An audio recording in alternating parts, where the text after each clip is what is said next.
Sorry for trouble. Sorry. ভাই আমার tension থেকে বলছে, সিরিয়াসলি বলে নাই। Don't share the plan with the team right now. আপনারা যাদেরকে আটকে রেখেছেন তাদের মুক্তির ব্যাপারে আপনারা কি চান?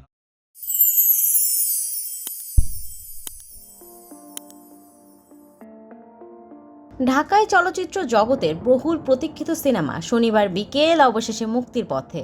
মোস্তফা সরোয়ার ফারুকী পরিচালিত এই সিনেমাটি 5 বছরেরও বেশি সময় ধরে সেন্সর বোর্ডের থাবায় আটকে ছিল।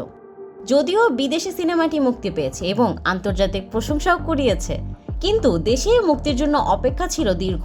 জাজ মাল্টিমিডিয়ার কর্ণধার আব্দুল আজিজ সম্প্রতি নিশ্চিত করেছেন,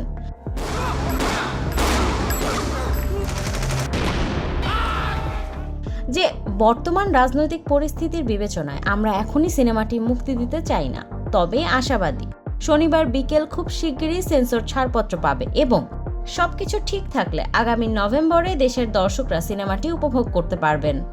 শনিবার বিকেল সিনেমাটি গুলশানের হলি আর্টিজান বেকারিতে ঘটে যাওয়া সন্ত্রাসী হামলার প্রেক্ষাপটে নির্মিত। উনি যে এখানে যাবে আপনিও পিছে পিছে যাবেন, বুঝতে পারছেন? Don't share the plan with the team right now.